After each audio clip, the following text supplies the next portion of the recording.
আসসালামু আলাইকুম রহমতুল্লাহি ওবারাকাতুহ ওয়াসসালামু ওয়াসসালাতু আলা আশরাফিল আম্বিয়ান ওয়া নাবিয়ানা মুহাম্মদ ওয়া তাবিন ওয়া আজমাইন রব্বি ইশরাহ লি সাদরি ওয়া ইয়াসসির লি আমরি ওয়াহলুল উকদাতাম মিন লিসানি ইয়াফকাহু কওলি রব্বি জিদনি ইলমা রব্বানা জিদনা ইলমা রব্বানা জিদনা ইলমা।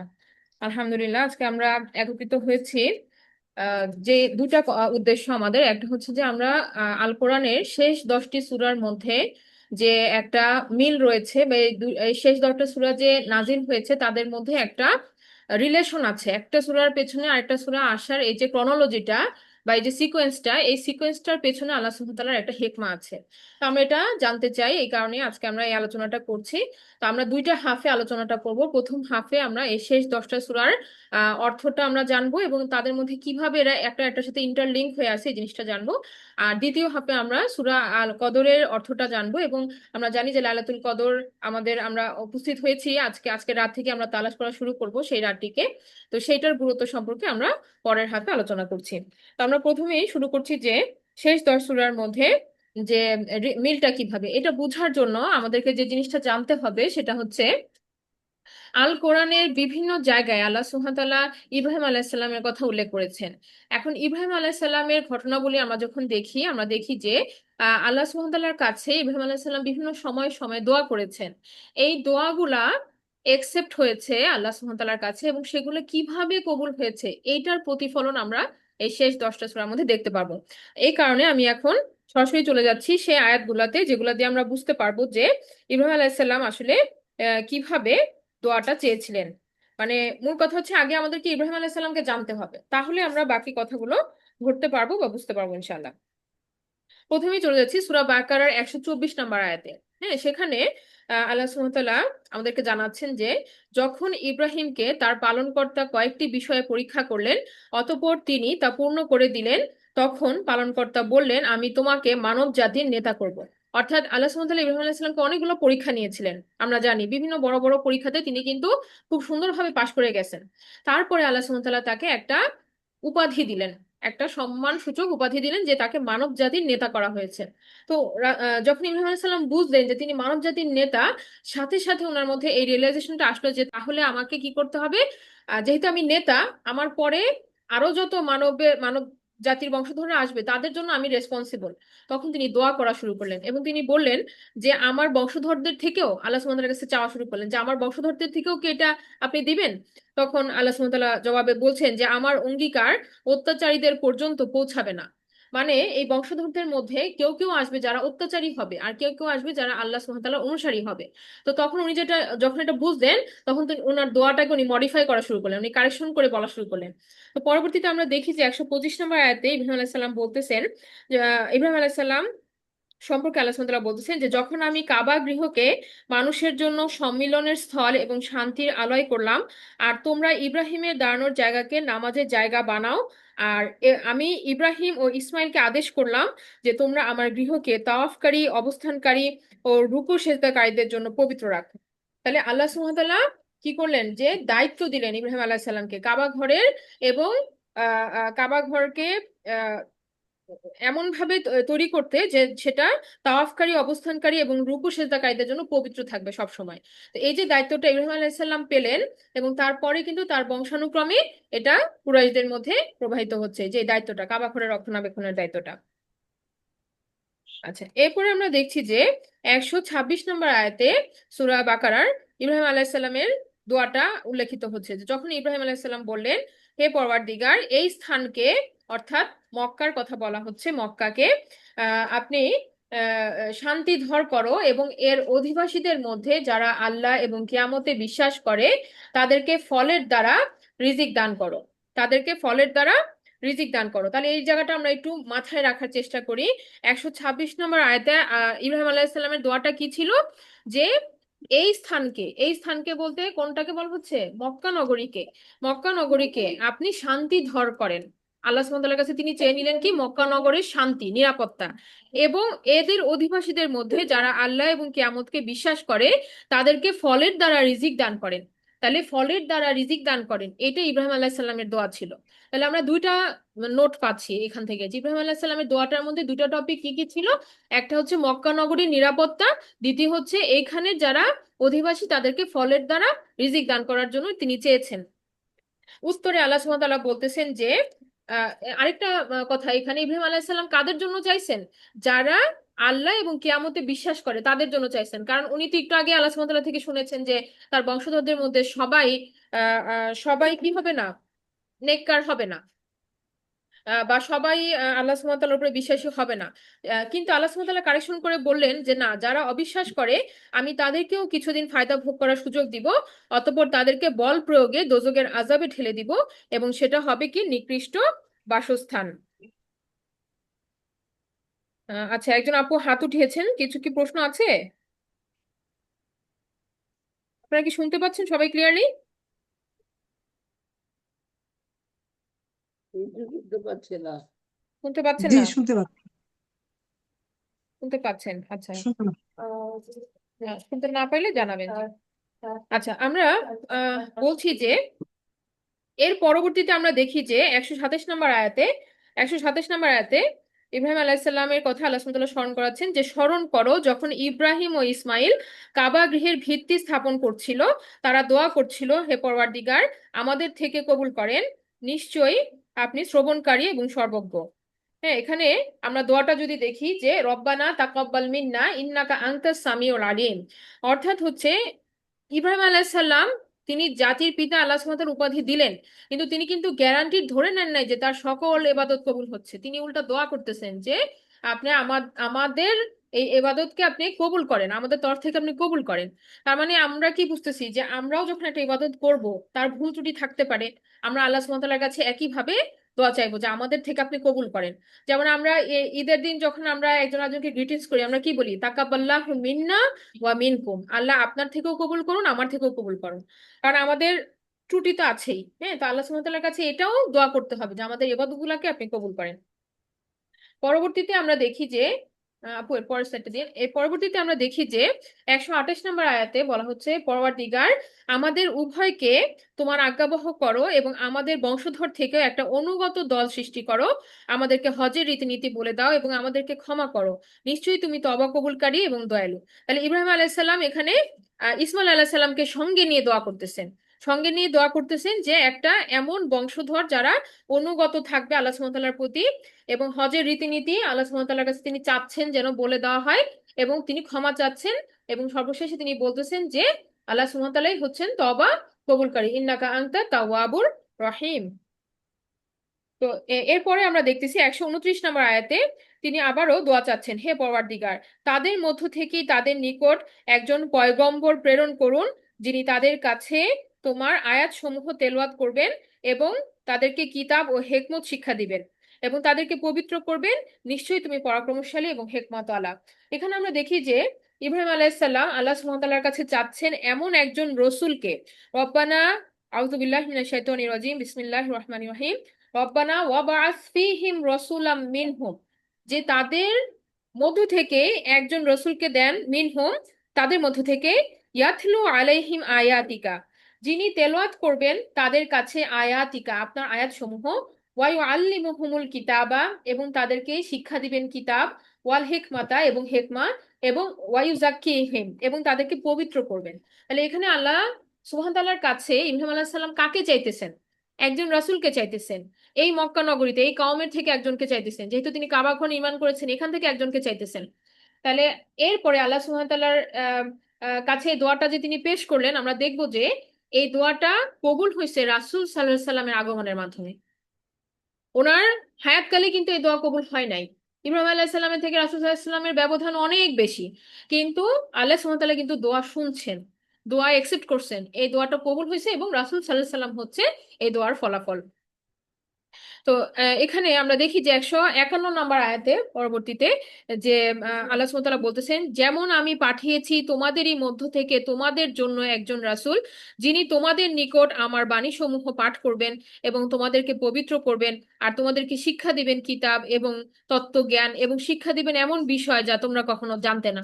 আমরা যদি উত্তরটা দেখি আরবিকে, দেখবো যে সেম সিমিলার ওয়ার্ডিং এ আল্লাহ সুবহানাহু ওয়া তাআলা জবাব দিচ্ছেন যে কামা আরসালনা ফীকুম রাসূলাম মিনকুম, একই রকম যে রাসূলাম মিনকুম তাদের মধ্য থেকে তোমাদের মধ্য থেকে একজন রাসূলকে দেওয়া হচ্ছে, ইয়াতলু আলাইকুম আয়াতিনা, যিনি তেলাওয়াত করবেন আয়াত সমূহ, ওয়ায়ুজাক্কিকুম, এবং তিনি পবিত্র করবেন, ওয়ায়ুআল্লিমুকুমুল কিতাবা ওয়াল হিকমা। ওখানে হিকমা কথাটা আগে ছিল ইব্রাহিম আলাইহিস সালামের দোয়াতে, এখানে আল্লাহ সুবহানাহু ওয়া তাআলা ক্রনোলজিটা দিচ্ছেন এরকম যে তিনি তেলাওয়াত করবেন, তিনি সংশোধন করবেন এবং তিনি শিক্ষা দিবেন এই কিতাব থেকে, ওয়াল কিতাবা ওয়াল হিকমাতা ওয়ায়ুআল্লিমুকুম মা লাম তাকুনু তা'লামুন, এমন জিনিস যা তোমরা জানতে না। যেহেতু এটা ওহী আল্লাহ সুবহানাহু ওয়া তাআলার, আমরা এখানে অনেক কিছু জানতেছি যেটা আমাদের জানা সম্ভব ছিল না আল্লাহ সুবহানাহু ওয়া তাআলা যদি আমাদেরকে না জানাইতেন।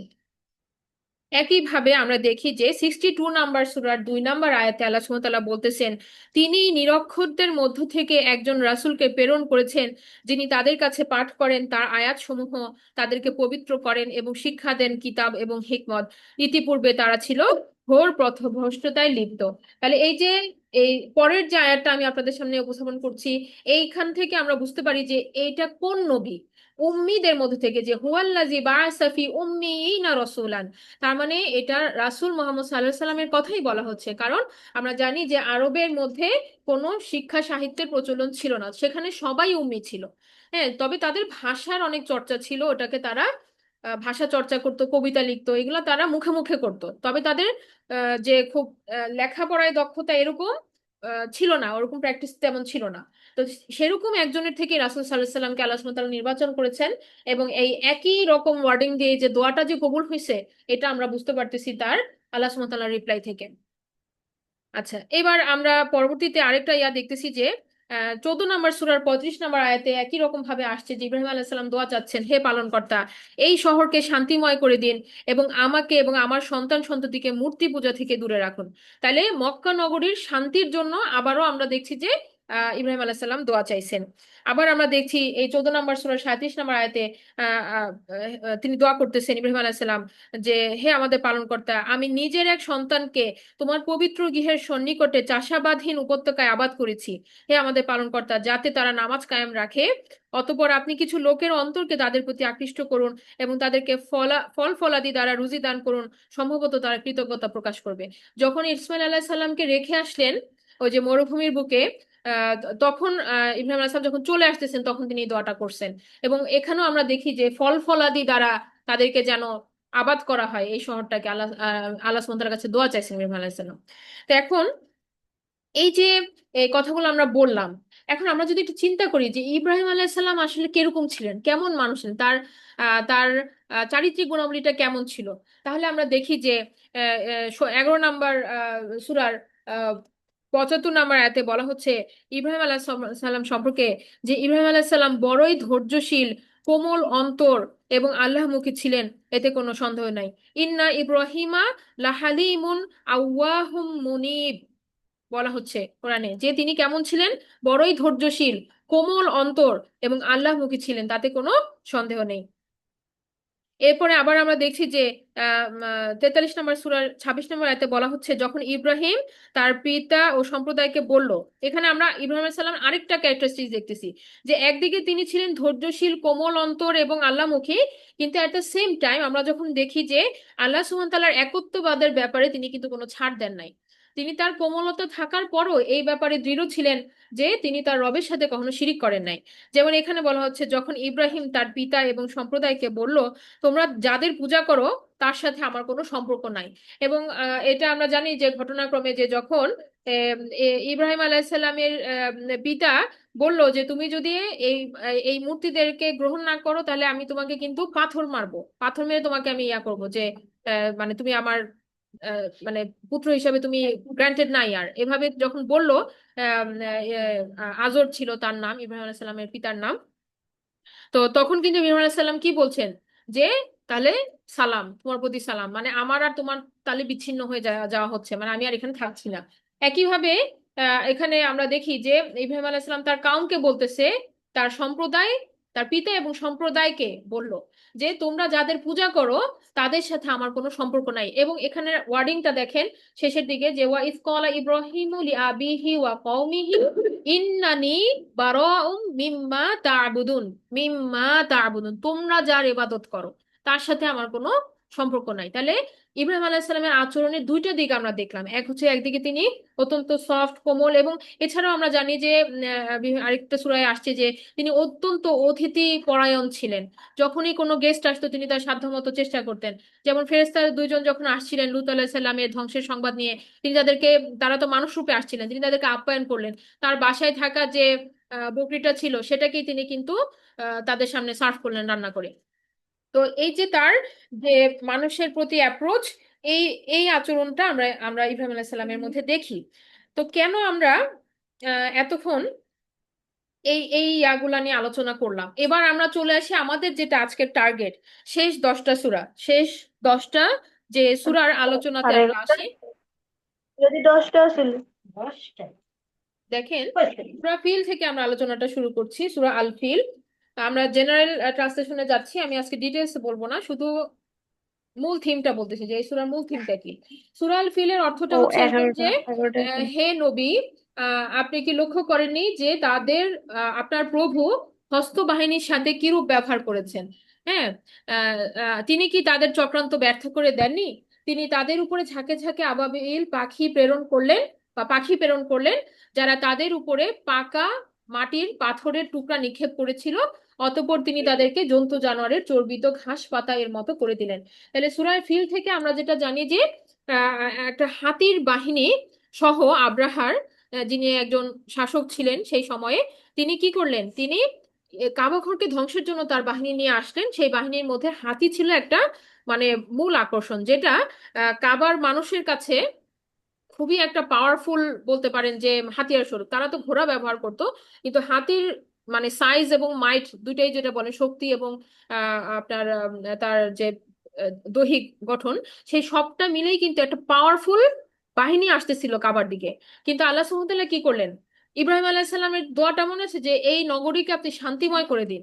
তাহলে তিনি প্রোটেকশন দিলেন, আল্লাহ সুবহানাহু ওয়া তাআলা প্রোটেকশন দিলেন, এবং সেই হাতির বাহিনীকে তিনি কিভাবে ধ্বংস করলেন, without any interruption of mankind, মানুষের কোনো ইনভেশন ছাড়াই আল্লাহ সুবহানাহু ওয়া তাআলা সরাসরি পাখির দ্বারা এই হাতি বাহিনীকে ধ্বংস করলেন।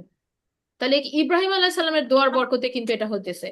হ্যাঁ, যেটা তিনি দোয়া করে রেখে গেছেন এই এই নগরীকে শান্তির জন্য, নিরাপত্তার জন্য, আল্লাহ সুবহানাহু ওয়া তাআলা সূরা ফিলকে যখন আমাদের সামনে বলতেছেন আমরা সেটা কানেক্ট করতে পারি। হ্যাঁ, যে এই এই নগরীর নিরাপত্তার যে প্রতিশ্রুতি আল্লাহ সুবহানাহু ওয়া তাআলা দিয়েছেন সেটা এখানে কবুল হইতেছে।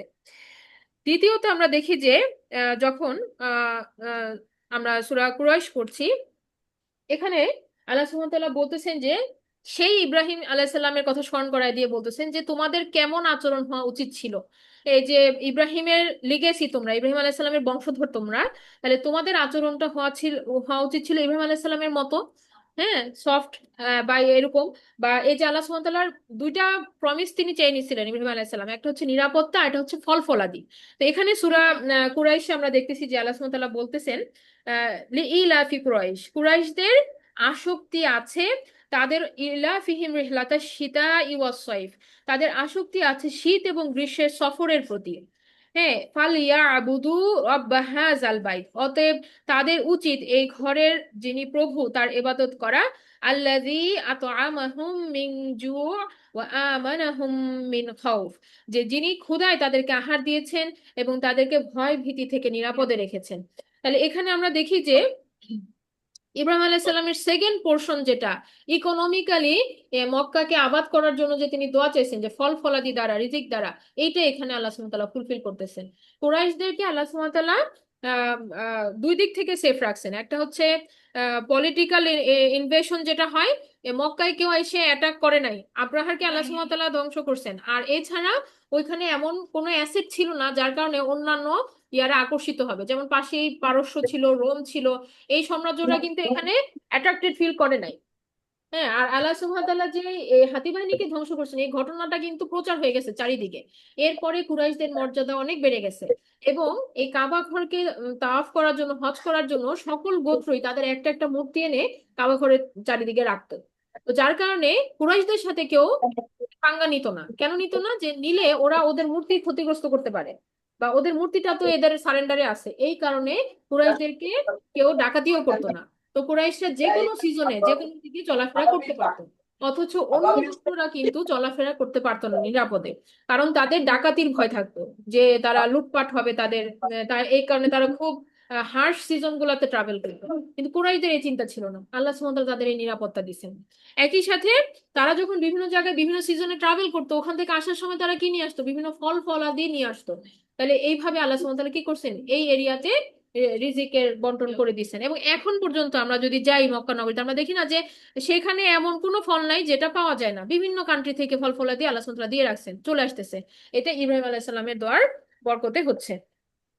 তৃতীয়ত আমরা যে সূরাটা দেখতেছি যে সূরা আল মাউন, সেখানে আমরা দেখি যে আল্লাহ সুবহানাহু ওয়া তাআলা বলতেছেন যে তোমাদের যে এই এত ফেভার আল্লাহ সুবহানাহু ওয়া তাআলা দিয়ে রেখেছেন, কুরাইশদের উদ্দেশ্য করে বলতেছে, তাহলে তোমাদের উচিত ছিল তোমাদের আচরণটা ইব্রাহিম আলাইহিস সালামের মতো করা। সেখানে তাদের আচরণটা কিরূপ, মন্দ আচরণ যেটা তারা করতেছে, আল্লাহ সুবহানাহু ওয়া তাআলা সেটা প্রকাশ করে দিয়েছেন।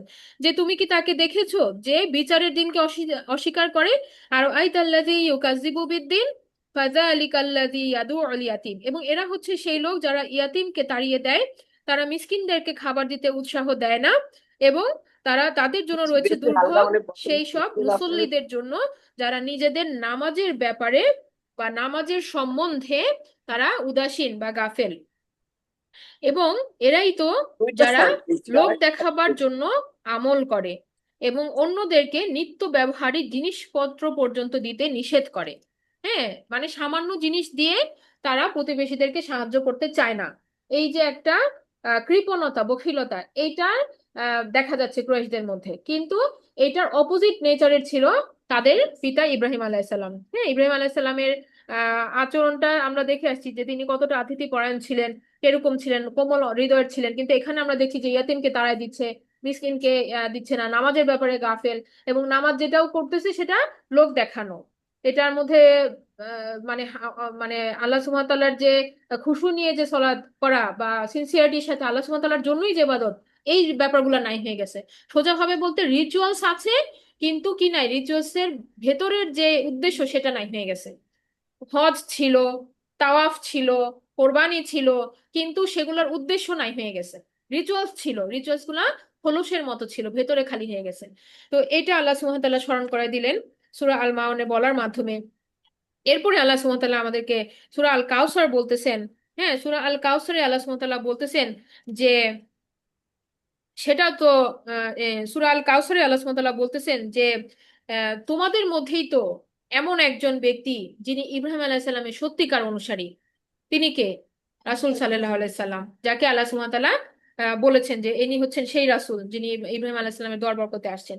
তো তার কথা আল্লাহ সুবহানাহু ওয়া তাআলা বলতেছেন যে তাকে আল্লাহ সুবহানাহু ওয়া তাআলা এতটা ভালোবাসছেন যে তার প্রতি যে আল্লাহ সুবহানাহু ওয়া তাআলার গিফট, তার রহমত, সেটা দিচ্ছেন যে ইন্না আ'তাইনাকাল কাউসার ফাসল্লি লিরাব্বিকা ওয়ানহার ইন্না শানিআকা হুয়াল আবতার। যে রাসূল সাল্লাল্লাহু আলাইহি সাল্লামের কথা উল্লেখ করে আল্লাহ সুবহানাহু ওয়া তাআলা বলতেছেন যে অবশ্যই আমি আপনাকে দিয়েছি কাউসার, অতএব আপনার প্রভুর সন্তোষ লাভের জন্য আপনি নামাজ পড়েন এবং কোরবানি করেন। ফাসল্লি লিরাব্বিকা ওয়ানহার, সলাত আদায় করেন এবং কোরবানি করেন। এবং বলা হচ্ছে যে আপনার শত্রুরাই হচ্ছে কি, নির্বংশ, শেকড় কাটা। হ্যাঁ, নির্বংশ বা শেকড় কাটা। তাহলে এটা বলেন তো, একটু আগে আমরা দেখলাম আল্লাহ সুবহানাহু ওয়া তাআলা কুরাইশদেরকে ডেকে বলতেছেন যে তোমাদের আচরণটা কিরকম হওয়া উচিত। হ্যাঁ, তোমাদের এই রবের ইবাদত করা উচিত। হ্যাঁ, এবং আরেকটা কি বললাম আমরা যে আহ, যিনি মানে স্মরণ করে দিচ্ছেন আল্লাহ সুবহানাহু ওয়া তাআলা তার যে নিয়ামতটা সেটা স্মরণ করে দিচ্ছেন। তো এখানে দেখেন রাসূল সাল্লাল্লাহু আলাইহি সাল্লামও তো কুরাইশদেরই একজন, কিন্তু তার আচরণটা ভিন্ন। তার আচরণটা ভিন্ন, ইব্রাহিম আলাইহিস সালামের মতো। আর যেটা আমরা দেখলাম যে সূরা আল মাউনে যে ম্যাক্সিমামের আচরণটা কিরকম, ইব্রাহিম আলাইহিস সালামের মতো নয়। তাহলে আল্লাহ সুবহানাহু ওয়া তাআলা দুইটা এক্সাম্পল দিচ্ছেন যে কুরাইশদের মধ্যেই দুই রকম মানুষ, যারা একদল হচ্ছে যারা মানতেছেন না, আর রাসূল সাল্লাল্লাহু আলাইহি সাল্লাম হচ্ছে যিনি ইব্রাহিম আলাইহিস সালামের সত্যিকার লিগেসি ফলো করে সেই পথে আছেন। এরপরে আমরা দেখি যে যে সূরা আল কাফিরুন, সূরা আল কাফিরুনে একটা বিচ্ছেদ তৈরি হইতেছে এই দুইটা গ্রুপের মধ্যে। দেখেন যে ইব্রাহিম আলাইহিস সালাম ও যেই কওমে ছিল, সেই কওমেও কিন্তু একটা সময় তার বিচ্ছেদ হয়েছে। আমরা বললাম না যে তিনি তার পিতাকে বললেন সালামুন, আপনার প্রতি সালাম বলে তিনি সরে গেলেন। তো একইভাবে সেখানেও আমরা দেখছিলাম যে তিনি তার পিতা এবং তার কাউমকে কি বলছিল যে আমার সাথে তোমরা যাদের মূর্তি পূজা করো তাদের সাথে আমার কোনো সম্পর্ক নাই। একই কথা রাসূল সাল্লাল্লাহু আলাইহি সাল্লামকে দিয়ে আল্লাহ সুবহানাহু ওয়া তাআলা বলাচ্ছেন, বিচ্ছেদ করা দিচ্ছেন যে যারা মূর্তি পূজা করতেছে তাদের সাথে আর কোনো সম্পর্ক নাই। তো এই যে সূরা আল কাফিরুন, এটা শুধুমাত্র একটা ডিক্লারেশন না, এটা একটা যুদ্ধের ঘোষণা। এটা একটা যুদ্ধের ঘোষণা, কারণ তখনকার সময়ে যদি কোনো কাউম, কোনো কাউমের বা কোনো ট্রাইবের কোনো গোত্রের লোক যদি দাঁড়ায় বলে যে আমি এই গোত্র থেকে সরে যাব, তার মানে কিন্তু সে ওই গোত্রের বিরুদ্ধে যুদ্ধ ঘোষণা করলো। এই কথাটাই রাসূল সাল্লাল্লাহু আলাইহি সাল্লাম এখানে তাদেরকে শোনাচ্ছেন যে তোমরা যার ইবাদত করো আমি তার ইবাদত করি না, আমি যার ইবাদত করি তোমরা তার ইবাদত করো না। সকম রকম ভাবে কি বলে দিলেন যে মানে সম্পূর্ণ বিচ্ছেদ, যে তোমরা যার ইবাদত করো কোনোভাবেই আমি তার ইবাদতকারী না, আবার আমি যার ইবাদত করি কোনোভাবেই তোমরা তার ইবাদতকারী নও। এই কথাটাকে তিনি রিপিট করছেন এবং ক্লিয়ার করে বলে দিয়েছেন যে তার মানে তোমাদের সাথে আমার কোনো সম্পর্ক নাই, সম্পর্ক ছেদ। এবং লাস্ট কথা কি বললেন? লাকুম দীনুকুম ওয়ালিয়া দিন। লাকুম দীনুকুম ওয়ালিয়া দিন।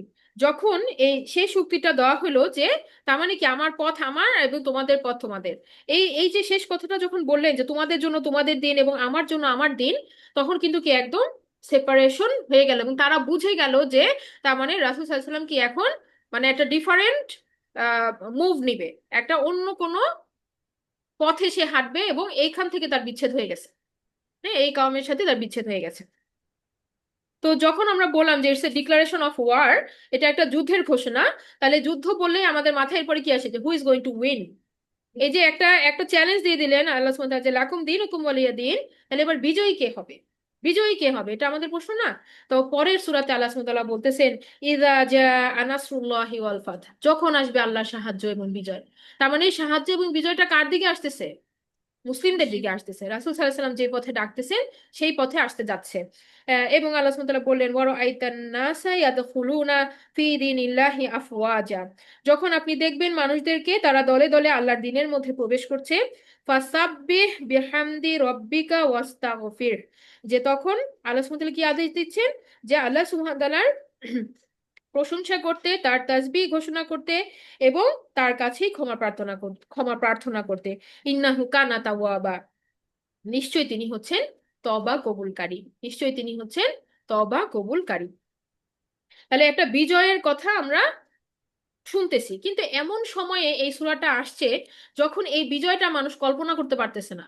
রাসূল সাল্লাল্লাহু আলাইহি সাল্লামকে অপদস্থ হতে হচ্ছে, তার কথা কেউ শুনতেছে না, তার অনুসারীর সংখ্যা অনেক কম। এর মধ্যে তারা এই বিজয়টা সিনারিওটা কল্পনা করে মানে ছবিটা আঁকতে পারতেছে না যে কিভাবে বিজয়টা হবে। আমরা যেমন বুঝতেছি যে আমরা দেখছি বদরের যুদ্ধে জয়লাভ হয়েছে, কিভাবে আল্লাহ সুবহানাহু ওয়া তাআলা হেল্পটা আসছে বিভিন্ন সময়ে সময়ে, আমরা যেমন এই ঘটনাগুলো জানি, এই জন্য আমরা একটা লিঙ্ক করতে পারি। কিন্তু ওই সময়ে যখন সূরাটা নাজিল হচ্ছে তারা এটা কল্পনা করতে পারতেছে না যে আমরা গুটি কয়েক মানুষ, আল্লাহ সুবহানাহু ওয়া তাআলা এখানে বিজয়ের ঘোষণা দিচ্ছেন, আল্লাহ সুবহানাহু ওয়া তাআলা সাহায্য আসবে, কিভাবে হবে? তখন আল্লাহ সুবহানাহু ওয়া তাআলা একটা সাইন দিলেন, একটা দেখাই দিলেন যে কিভাবে আসবে। By by handling the one of the most enemy of the Islam, ইসলামের সবচেয়ে যে একজন মানে গুরুত্বপূর্ণ একজন শত্রুকে আল্লাহ সুবহানাহু ওয়া তাআলা ডিল করলেন এবং দেখাই দিলেন যে এইভাবে বিজয়টা আসবে। এবং আল্লাহ সুবহানাহু ওয়া তাআলা এখানে বলতেছেন সূরা লাহাবে যে তাব্বাত ইয়াদা আবি লাহাবি ওয়া তাব, যে ধ্বংস হবে আবু লাহাবের দুইটা হাত। হ্যাঁ, আবু লাহাবের ঘটনা আমরা জানি যে তিনি রাসূল সাল্লাল্লাহু আলাইহি সাল্লামের আপন চাচা হওয়া সত্ত্বেও তিনি ছিলেন ইসলামের ঘোর বিরোধী এবং বিভিন্ন রকমের ষড়যন্ত্রের সাথে তিনি ছিলেন এবং রাসূল সাল্লাল্লাহু আলাইহি সাল্লামকে কথা দিয়ে এবং কর্ম দিয়ে কষ্ট দিয়েছেন।